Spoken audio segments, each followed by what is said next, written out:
Story 1, this is Fire Team Delta. Dad's coming home.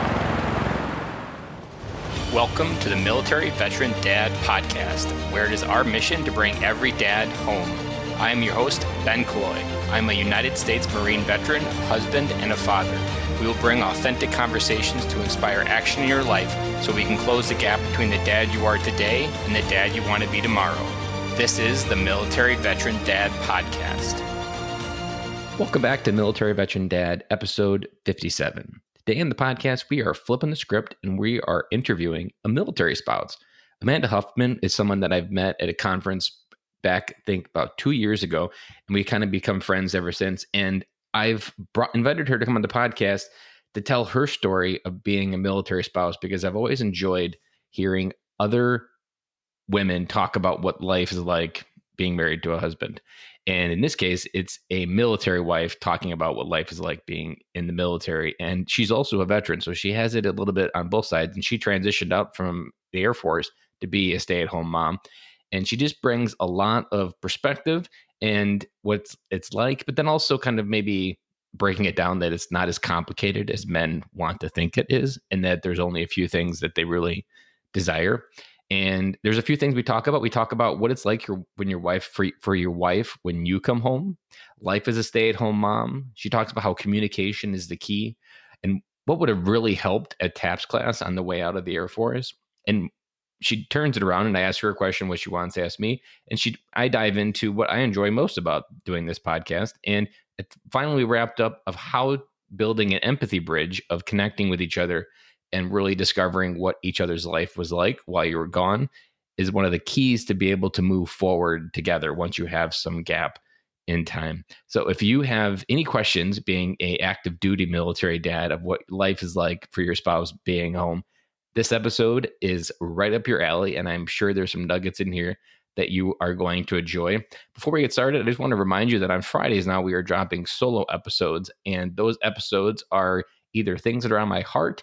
This past Friday, we just dropped a question that was asked from the Military Dad Facebook group. So if you want to get involved with the Military Dad, if you are a military dad and want to join our community, and you can also interact with other dads, ask questions, and share what's on your heart as well, because sometimes you just need to share what's on your heart because you're not meant to carry that everything life gives you. So without further ado, let's get started with Amanda Huffman. Welcome to the show, Amanda. Thanks for having me. I'm excited to be here. I'm excited. We haven't had too many women on the podcast. I'm trying to think. We've only had one other one, and she was the Alyssa Van Lingeveld, who is the child whisperer and brought us 10 Minutes Together episode way back in the spring. So I'm excited for you to bring the opposite side of what military dads have to deal with. And you've transitioned from the military as a military mom. You now have a podcast for military women. Go ahead and a little bit unpack about what your life looks like right now as a mom. I'm a mom of 2 boys. My husband's still in the Air Force. He travels a lot for his job, so I'm doing mom life alone a lot of the time. And when he's home, we try and make the most of it. And I also have a business, like you said. I have a podcast called Women of the Military, and then I share stories of military women, past and present, about what their time in the military is like. So we're going to dive into a couple different questions here. We're going to hit off on a classic one, and we're going to ask it from the other side. When your husband comes home, what's that experience like on your side, trying to reintegrate him back into the family? So it depends on how long he's gone. I feel like the longer he's gone, the more things I imagine that he does without me asking. So if he's only gone for like a few days, it's not that big. But if it gets like over a weekend, it's like 2 weeks, I'll be like, oh, remember when he does this? And then he comes home and he doesn't do all that stuff. And then I get mad at him because he's not reading my mind. So it's kind of funny of like reality and expectations. Yeah, and newsflash, men can't read women's minds. I know. Despite how many times they test us. I think it's like a good thing, but sometimes I'm like, just read what I want you to do. So. What's something that he does well that it makes integration easy? Is there something that he already does, part of the process, to make it easier? Well, he does do a lot of stuff. His job is to not unload. He's not allowed to unload. His job is to load the dishwasher every night. And so the first, like when we were in LA before we moved out here, he was always home and the dishes always magically made it into the dishwasher. And then he was gone. And I'm like, what's happening? The And genie left the bottle. Yeah, and he does like the cat box, so I don't have to do that. And he feeds the cat. Just all these like little things that I don't want to do that he does. So. And he hasn't been to combat. He's just been TAD deployments, right? For training and stuff. Yeah, not really for training, like meeting with people. Got it. But he's been gone for like 8 weeks at a time, though. Right?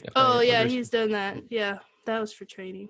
But yeah, right now. And you were married as well when you went to Afghanistan? Yeah, we've been married 13, almost 14 years. And the kids were after you came home from Afghanistan? Yes. So what was your marriage like when you came home back? Because he was still stateside, right? Yes. Well, when I came back, he had already PCS to Ohio. And then eventually I followed him. And then he was going to get his master's at AFIT, which is the Air Force Institute of Technology. So he was always upstairs studying. And then I was downstairs. I should have been writing a book, but I was watching TV and not being. So that was really hard because like we were separated for over a year with the deployment and then him PCSing and then me PCSing. And then when I got there, he was like super busy studying all the time to get his master's. Was that frustrating because you wanted to be back together, but then life really wasn't flowing in that direction yet? I think the hardest part was I moved there because I got home from my deployment in November, and then I went out there for Thanksgiving, and then I moved in January, and there was like 6 inches of snow on the ground in Ohio, and I didn't know anyone.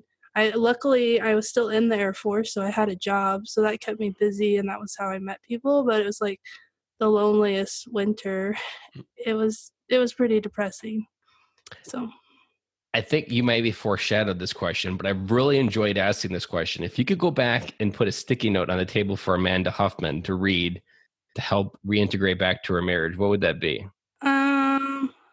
I think communication is like the most important thing because I think that was one thing that we did good while I was deployed and one thing that's like helped us in our marriage with all the craziness of dual military and now him being in and me staying at home is like just remember to like communicate and remember that the other person can't read your mind because you have to communicate so that you can be effective and be a team.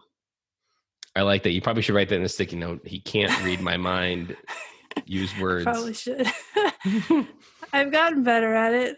So what do you think he would say to that question? What would he want to give to himself if it was your advice?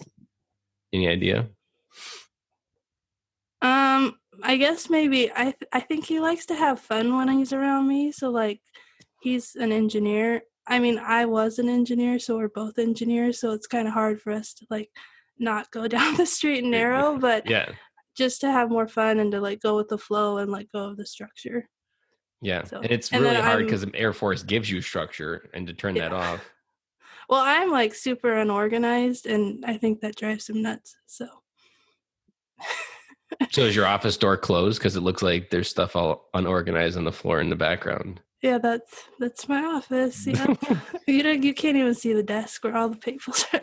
So the back is all you really need to do. It foreshadows the front. The worst part is like this is the room I don't have them clean when I have the housekeepers come, so I just keep adding stuff to this room so that it's horrible. What really needs to happen is you need to leave the door open one day, and that way your boys go up there and start coloring on the desk, because that's what happens with mine. Oh, yeah. Lillian will come up here on my desk and start writing on things, and next thing you know, I can't find my notes. And they do that anyways. Well, then it might encourage you to like, I really got to get this cleaned up because these kids just keep breaking apart my stuff. Maybe. Every time I clean it, it gets messy. I just let it go. So you've got 2 boys. You have a husband. He's still serving. What's that been like from your husband still serving? So he still has a lot on his plate to provide. In this case, a lot, because he's trying to support you. He's trying to provide. Is he still going to school for something, or is he got what he's wanted from school? Well, he's still doing CBTs or whatever. I don't know, level 1, level 2. He says stuff like that. I don't really pay attention. I'm the best military wife ever. You're supposed to use active listening. I know sort of what he's talking about. And you were in the voice. Air Force, so you should theoretically know I some know. lingo. It's not like That's why I only halfway have to pay attention, because I know sort of what he's talking about, and that's all that you really have to do. you just need to know the little pieces.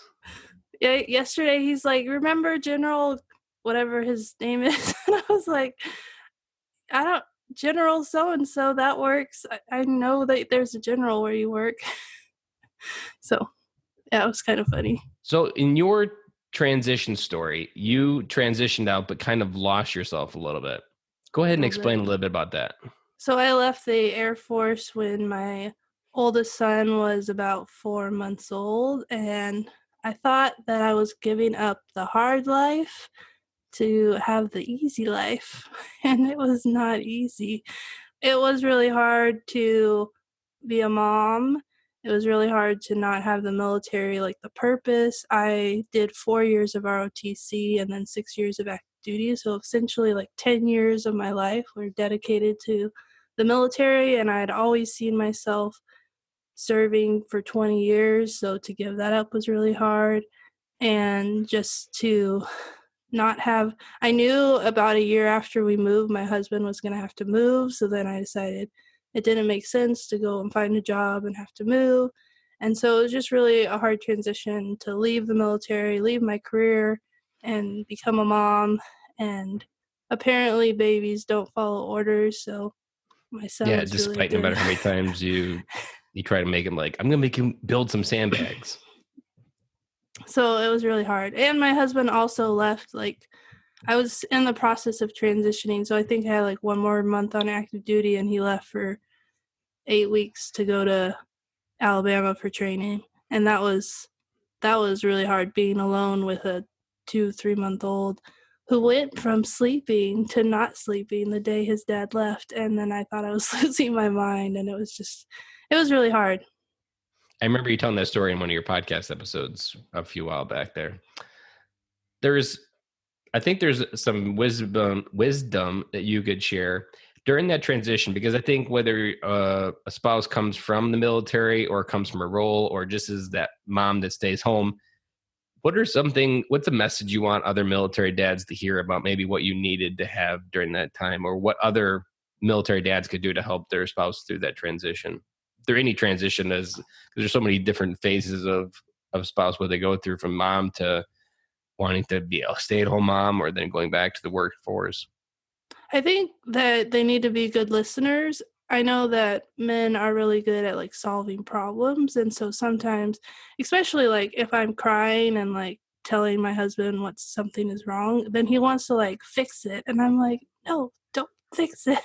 Just listen to me. And so just to listen and to empathize, because sometimes, at least for me, I have to just say whatever I'm mad about. Like, yes, I know the Air Force is moving us. I know the mission. Like, one time he was supposed to go TDY, and I had the interview with Fox Business, and he was like, well, I can't move the TDY. And I was like, you have to. This is like the national news. And like, and I know it's the mission. And like, luckily the mission got postponed a week, so he didn't go till the following week. But it was frustrating because I was like, now I have to figure out like who's going to watch my kids at 5 a.m. so I can go to this interview and all the like back end. But just to be like, tell him like, this is really frustrating, because even though I understand like he can't do anything, and I'm not really mad at him, but I have to like express how it makes me feel, because that's how I express myself. I can't keep it inside, and I shouldn't, because then it'll just bottle up and explode. Amen. I've heard it said recently in a couple different ways that you really need to create a safe space for your spouse's emotions to exist. And whatever she needs to express, you need to have a safe space where you don't take it personal, but then you can just let it happen and feel it, but then also just create a safe space for it to happen so that she can trust you that you're not going to react. You're just going to kind of stand still during the storm. Right. And that's where 'Cause we I suck think- at, because we want to react, we want to Right. engage and solve, and we just need to listen and let the storm pass versus trying to interact with the storm. Yeah, definitely let it pass, because it could just be like a bad day, and then emotionally they just, get spun up. I usually get spun up about the silliest things, and then when I talk it out loud, I'm like, oh, this is really silly, and maybe I shouldn't be so wound up about it. I can see that. When it comes to your boys are like 4, aren't they, or 2? Did I round up too high?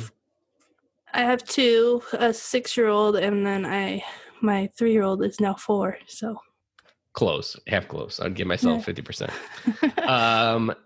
When it comes to your boys, what goes well when he's coming home for the boys, or what is your observation that maybe other military dads need to hear about how dad comes home and the boys react? So we try and make it so that he gets to talk to them every day, which was a lot easier when we were in California and he would travel, farther east, and so he Yep. was ahead. Now he travels the opposite direction, and so he's behind schedule. So if he's working really long hours, which sometimes he does, he'll do his best to come out between 7 and 8 our time so that he can do like a bedtime chat with the kids for like 5 or 10 minutes. So that way it's not like he's gone for a week and he doesn't talk to them at all. He spends like at least 5 minutes every day talking to them. And like tonight, he's TDY and he'll be home tomorrow. And so we were talking about like dad's coming home tomorrow. We're really excited. And like Luke knows that his dad's going to be there at the bus stop when he gets home tomorrow. And so he has that to look forward to. And so we just talk about a lot of like, we don't keep them in the dark of like what's going on. We tell them like, this is how long he's going to be gone. And then sometimes we count down the days, and sometimes they're really busy and they get distracted, but leaving it like an open conversation and then making sure that they can talk to him as much as possible. Sounds like what you're saying there, in a non-direct way, is managing expectations with them. Yes, that's true. Because kids are a roller coaster of emotions, and making sure they know the hills and valleys that are coming kind of allows them to emotionally, because my kids react to sudden, like I learn more and more every time I'm like, hey, or I tell them I have a surprise, but I want to wait like 3 days. And generally that makes it worse because they don't like surprises. It makes their anxiety go up. They don't. And then when it does happen, and it's maybe a sad thing that happens, or it was something completely on the opposite side of what they thought it was, then their expectations are crashed, and then they start crying, and then it's a disaster. Yeah. And I think one of the things I did for, like, my husband's supposed to be home by the time the bus gets home tomorrow, but I also was like, that's if there's no flight delays, because I don't want to be like, and everything's going to be fine. But the reality is, like, something could happen and his flight could be delayed and then he won't be there at the bus stop. So to, like, get him excited, but also let him know that something could happen. Yeah. Do you find that they ask more questions about what the process of having a military dad now that they're getting older? Not really. They're still pretty young. We went to the Wreaths Across America ceremony, and I was surprised that my oldest didn't really have any questions. He was just like, okay, I don't really get why we're here. And I was like, and then we talked about like for veterans, and then it kind of went over his head. Maybe it could be related to not being in a military community. Maybe as they're not assimilating the information as faster. Like if they're on a military base surrounded by military kids that all had the same problem of like, where'd dad go? Right. Yeah, that's true. Because they just go to public school, right? Mm-hmm. Yeah. And it could just be and without the connection to military base, other than his uniform, does he wear a uniform?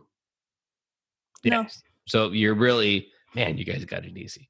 So there's really no difference between the dad that they have at school that's just a 8 to 5 civilian job versus the one he has.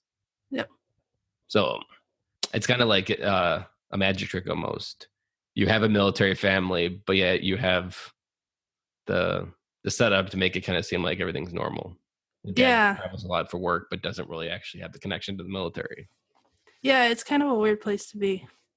How much time do you have left on this particular station? 2.5 more years.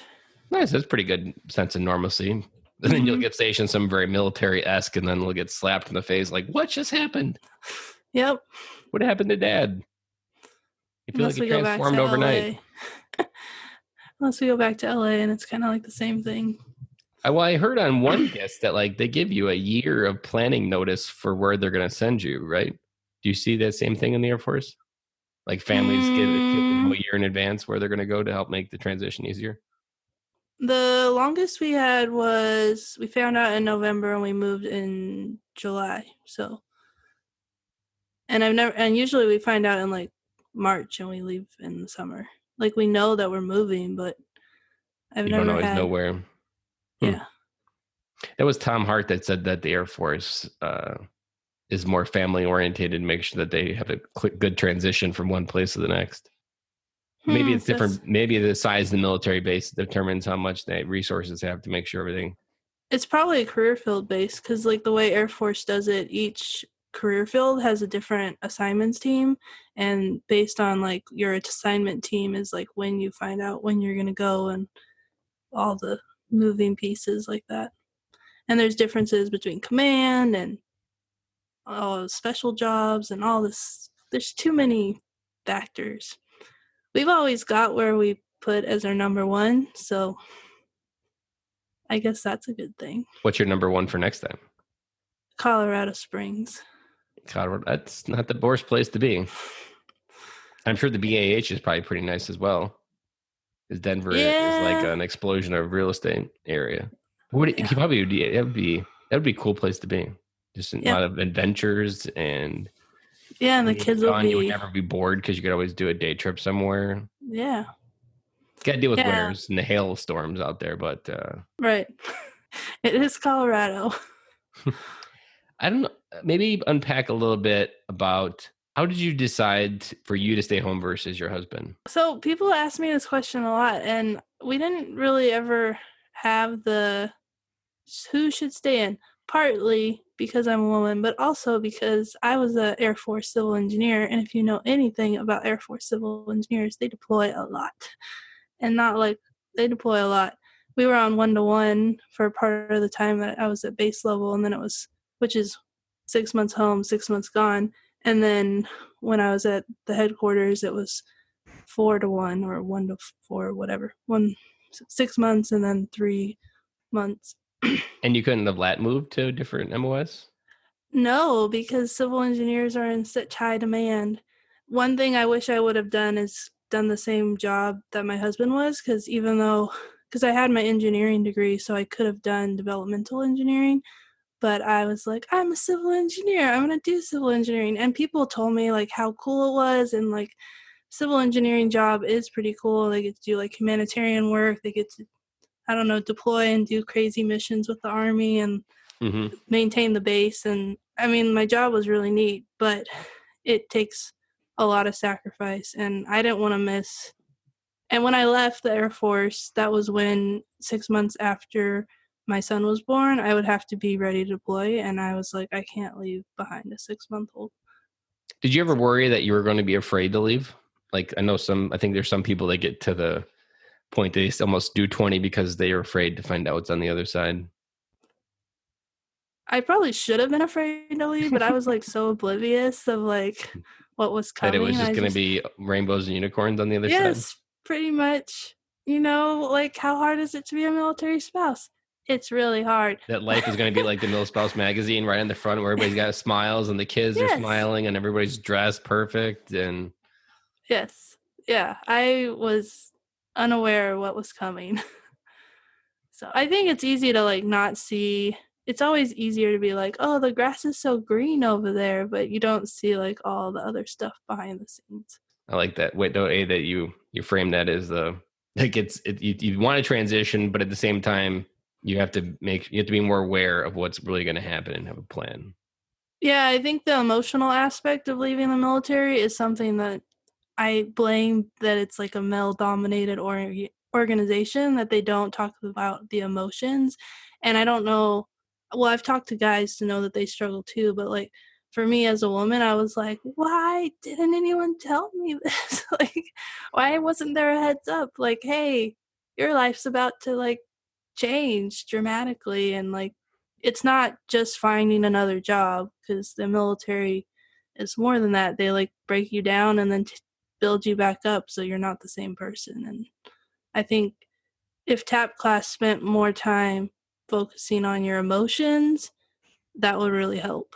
Amen to that, because as a listener of this podcast, mowing the lawn, you know that I'm always talking about that and how like the military should actually put an order about how to talk about your emotions, because there's actually nothing saying you can't, except men's ego to process anything real.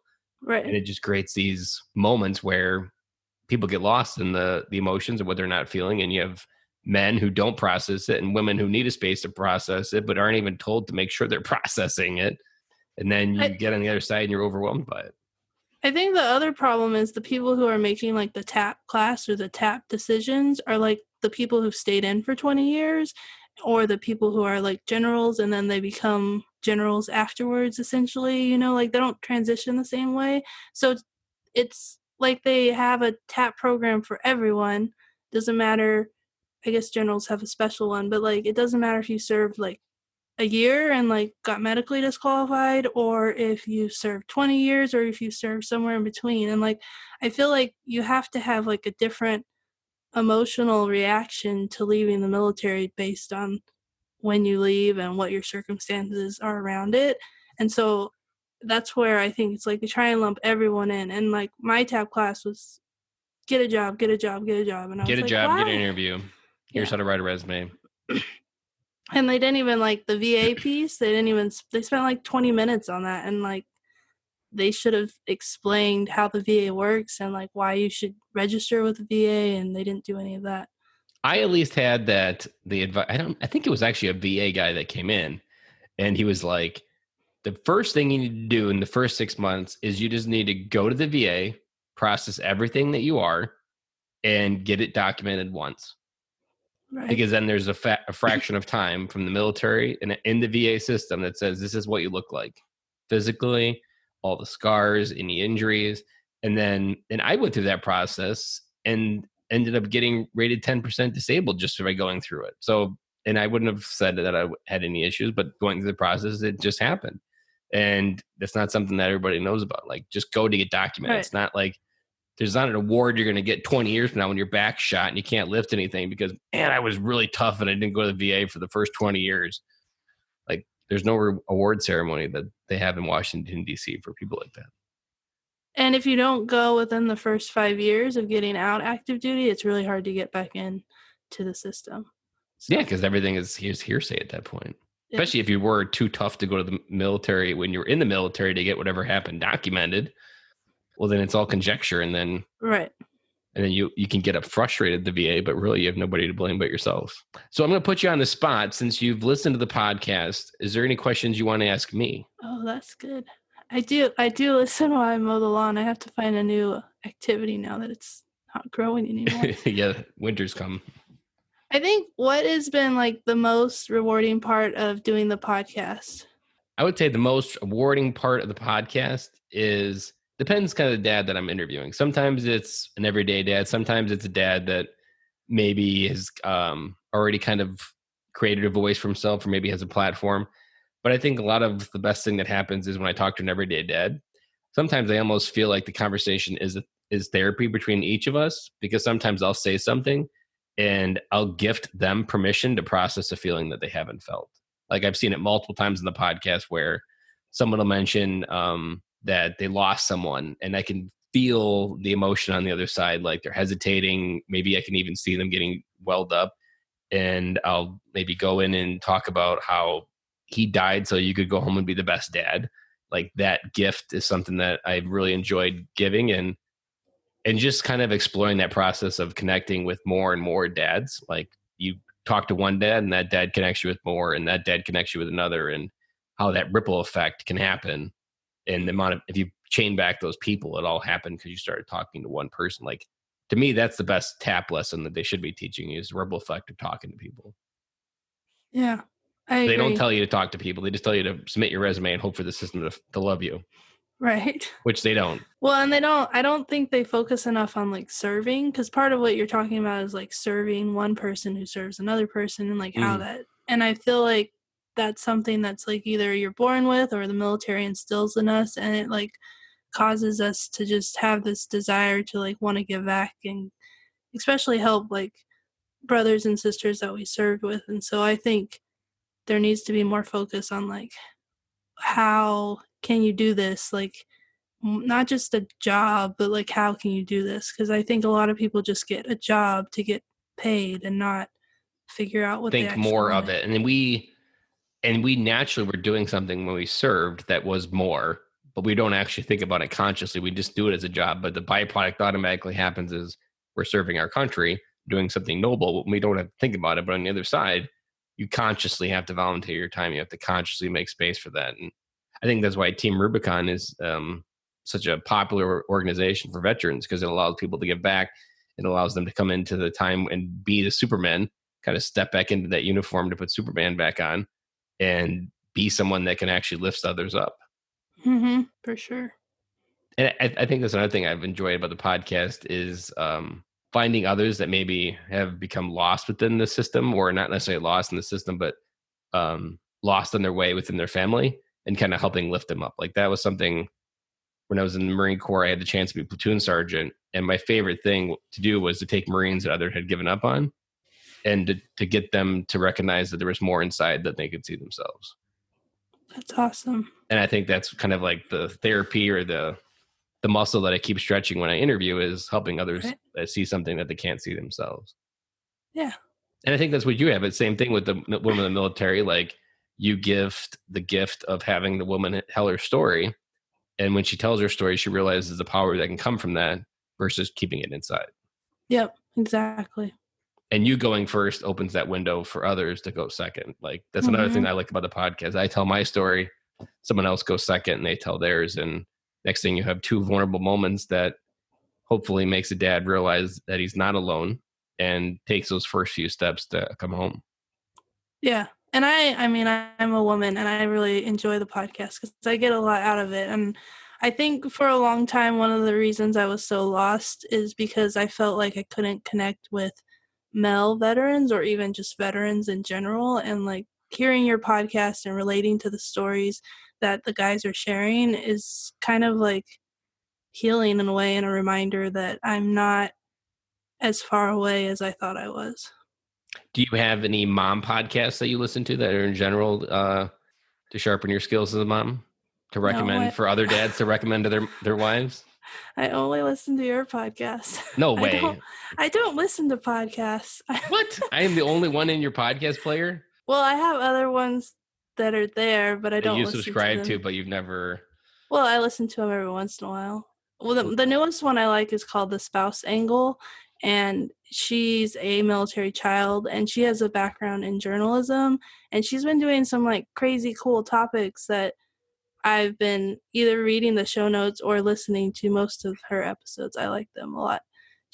She just started like a month ago, so. But I'm honored to make your lawnmower time then. Yeah, I just really like it. You mentioned on and off when we talked that you and your husband have had a conversation about an episode that we've talked about. Is there any one memory about an episode that you'd be willing to share with us about what takeaway or lesson you were able to bring back to your marriage from the woman perspective? What? You take the episodes and you talk them with your husband. Is there a story or a lesson that you could share with us that you brought into your marriage when you talked to your husband? Is that better? I guess I just like that he listens to me talk about whatever I talk about, and he's kind of like my touch point to get me like to stay focused or not get overly excited or not get too disappointed. He's just brings me to like the happy. He's like mellow, straight all the time. So sometimes when I tell him stuff, I'm like really excited, and he's just like, okay. Okay. And I'm like, no, this is like really exciting. Exciting. Are you excited? And he's like, yep. So Like Fox Business was the same reaction, I can imagine. yes. Oh, Well, yeah, that's cool. yeah. He was like, it's not Fox News. He's so silly. So, well, really, it was like when I got my first sponsor and I told him, and he was like, okay. And I'm like, do you not understand? That Like, means I'm going to someone's get, paying me. yeah. And he was like, I understand. It's cool. But he just doesn't get super excited about it. And so he's just kind of funny. So, So how many more years does he have to serve? 6.5. Ugh, that's a long time. I know. And he's already signed up for that much commitment. Like that's not like a renewal. That's how long he's without Well, reenlisting. He's already down for 6. we'll be at 20 at that point. So, Oh, okay. That makes sense. And so the goal is to go to 20, I'd imagine. yes. And the Space Force is like happening. I don't know if you know. I know it's But happening. so we're trying to decide because he's in the space arena. And so we're trying to decide what's going to happen next and what's going on. And so that's kind of exciting to see. What could happen? Yeah, to get out of the Air Force. So what does the future life look like for the Huffmans? What kind of life are you dreaming for after the 20-year? Well, that's why I'm doing the podcast. I want to become a speaker and have my podcast and be an author, and I want to be able to make an income so that we can travel. When my husband retires, my plan is that we're going to spend the summer he retires in Europe with the boys, because that'll be like 6 to 8 years from now, essentially, unless something crazy happens. And the boys will be like the perfect age, and we can spend all summer traveling Europe. So that's like my big goal. But we love traveling, so Did you that's what we listen want to to do. Ashley's episode in July?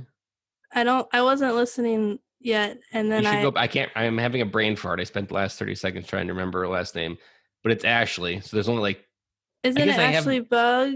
yes, Yeah. that episode, because she was in Poland when I recorded it with her. And like 2 days prior, they had just got back from Auschwitz, and just hearing her tell the stories, and her kids are like 5, 3, and 9 months.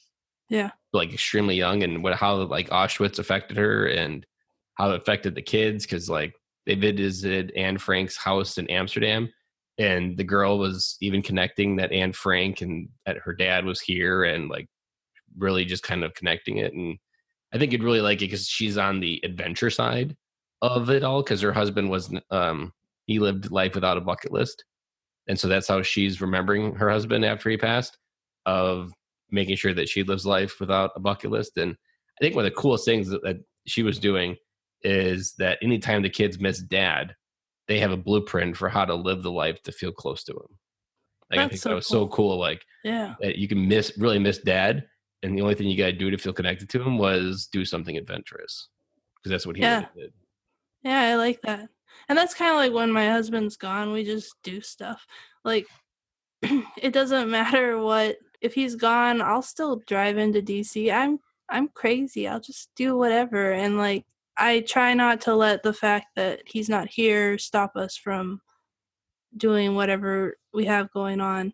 And a lot of the like behind the scenes of like figuring out childcare and asking people to help me, it's kind of humbling, but then people are always willing to help me. So it's made me realize that like I can rely on people and that I don't need to do everything myself. Does he have anything related to like FOMO, or fear missing out, or does he go through dad guilt being away and you're having fun? Yeah, not that he doesn't like it, but yeah, he has FOMO because he does miss out on sometimes when, like last year, whenever it snowed, he was gone. And like he missed like the snow days at work because he was traveling. And so like we built snowmen and we played and had snowball fights and did all that stuff. And I had to shovel the driveway. It was awesome. But like he missed every snowstorm except for the last one. And then he finally got to like build a snowman with the kids. But it was kind of like, it was really sad because he like missed like days you get to stay home and like play in the snow, and so I mean that's like the biggest one I can remember, because it was like every time it snowed he was gone, and we Does he would ever talk about with you, or is that emotion that he kind of keeps to himself?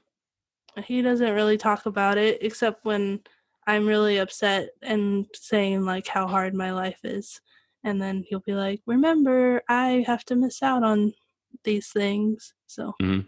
I can almost imagine, if I were to extrapolate what your husband's feeling, that that's something that does build up.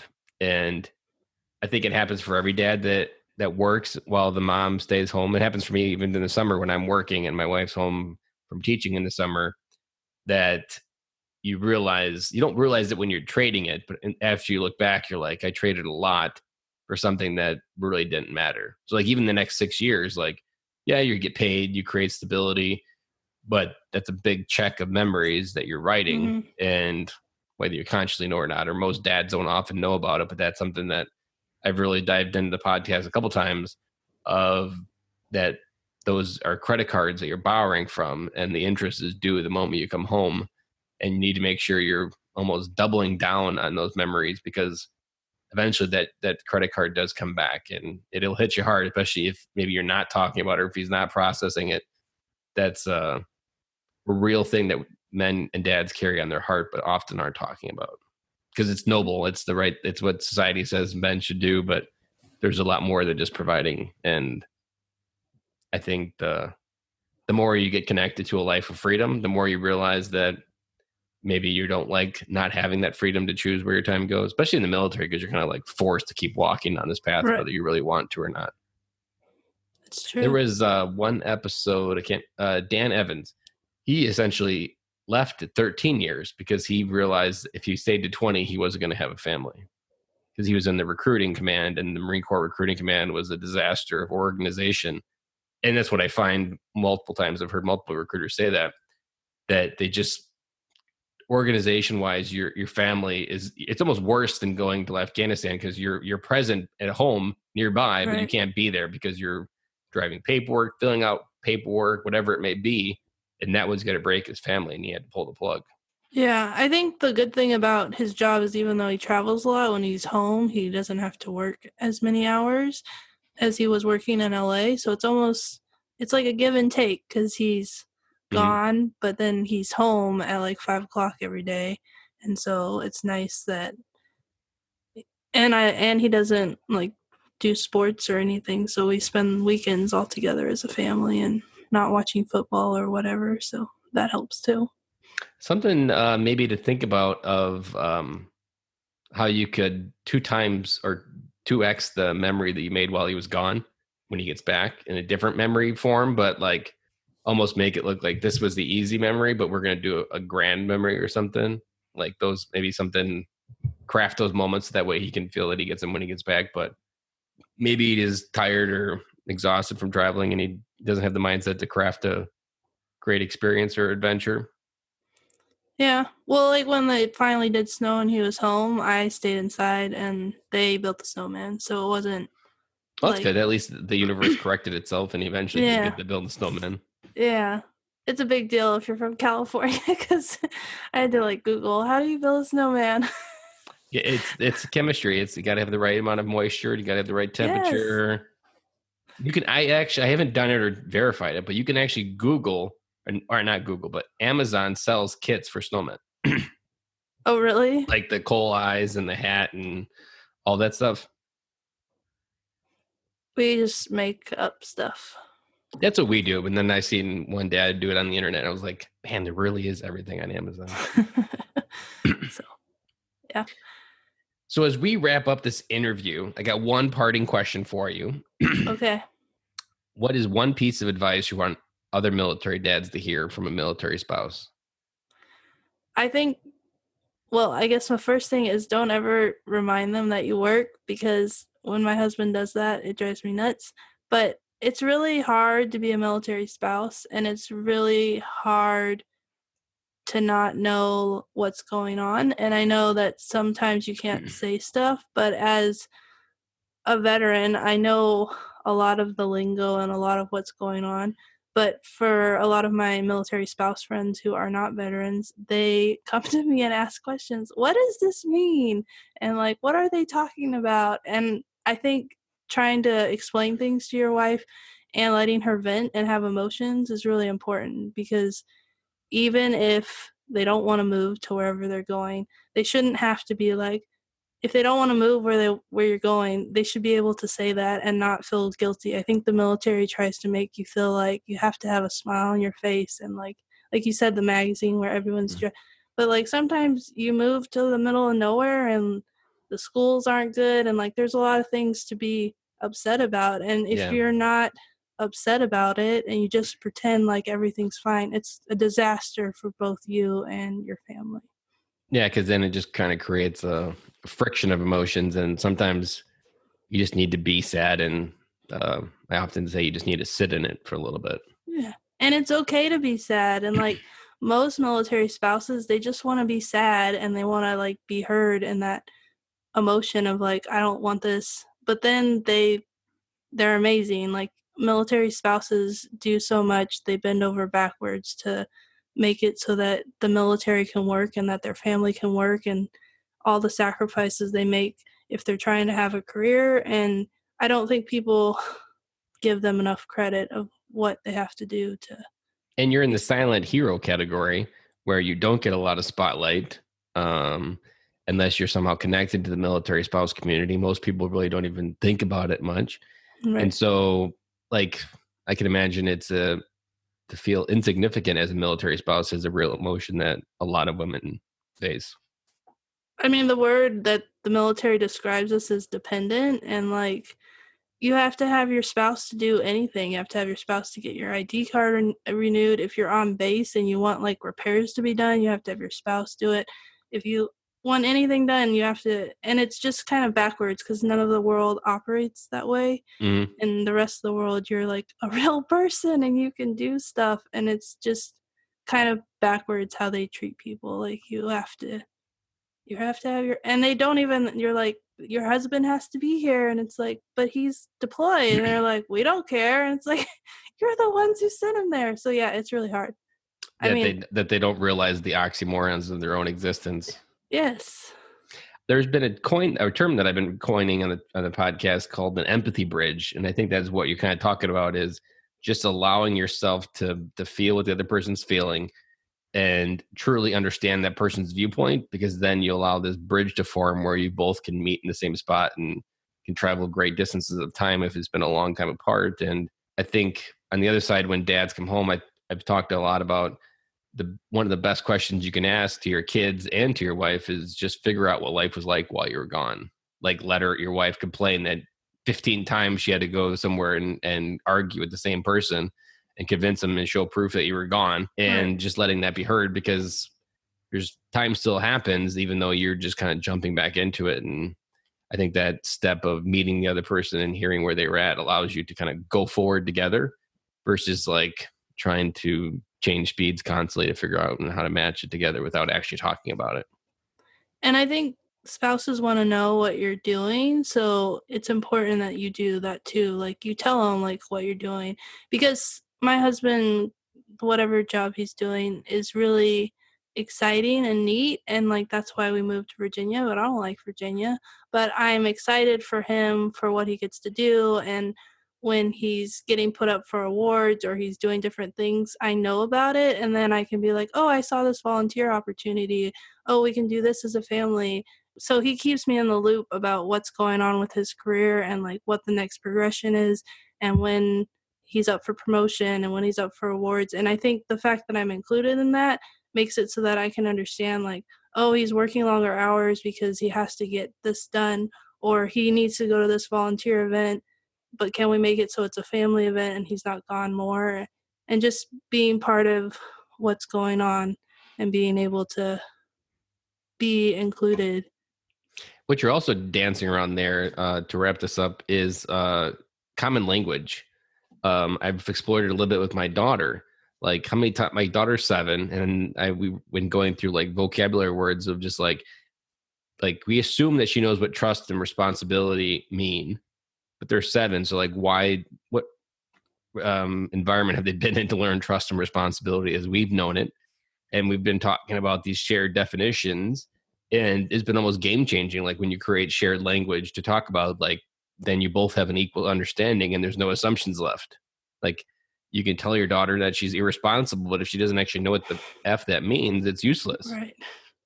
It means nothing to her. You might as well tell her that she's bad at playing with toys. Yeah. Yeah. I was talking to a guy and he was like, wow, you speak military really good. And I was like, I'm a veteran. He's like, oh, because I was like throwing out numbers and acronyms and then I was, and he was just like, how do you know all this stuff? And I was like, well, I'm a veteran. But I wasn't in my husband's career field, but because we have that like common language in the beginning and he doesn't have to explain as much stuff to me, then I think that really helped. So. Mm-hmm. Well, I like that. And I liked how we talked about a lot of different things on this episode. And I'm positive, because anytime I've heard other wives on people's podcasts, it's like my pen's always going a mile a minute writing down notes, because like it's kind of funny. Like I've listened to dad podcasts quite a bit, and you just have dads talking about being dads, and it's all just theoretical stuff a lot, because we're all just trying to figure out the same Rubik's Cube that we don't understand women and women don't understand us, but we're two men trying to figure it out together. And so when you shortcut the process and have a woman just like, yeah, this is exactly what I want, it's like, damn it, why didn't we just stop trying to work in theoretics and just ask her and get the feedback from it? So I've always enjoyed having women on this podcast, and when I heard them on other people's podcasts. This is something we're going to keep doing in 2020 to bring more dads home, because it's a two-sided connection to come home, and marriage is at the front of that to make sure we become great dads. Sorry. If anybody wants to connect with your podcast or your website, what's the best place to find you? So my website's www.airmantomom.com, and my podcast is under the podcast. And then my podcast is called Women of the Military, and you can find it on Apple Podcasts, Spotify, Stitcher, and like 9 other platforms. Pretty much them all. Yeah. Anywhere podcasts now it's on are found. Alexa. I've heard that the Apple is not. That seems like such an odd marriage. Oh, sorry. Alexa is talking. Funny Alexa. Did you know commercials, when they're on TV, are actually pre-programmed into Alexa to be ignored? No, I didn't know that. Like the Super Bowl has an Alexa commercial that they'll do, and all the Alexas in the world get updated to ignore that commercial. Huh. That's pretty impressive. So that way all the Alexas don't trigger when they hear the word Alexa from the TV. Yep, she just woke up. That was funny. Well, I really appreciate you taking the time with us tonight, and I'm looking forward to get this episode out there. Thank you for having me. That's a wrap, and thank you for listening to today's show, and I really hope you enjoyed it. The lifeblood of any new podcast are the reviews. If you haven't reviewed the podcast yet on iTunes, I would really appreciate it, and you will help us get the message out to even more military veteran dads. As John Maxwell says, if there is hope in the future, there is power in the present. Dads, it's time to come home.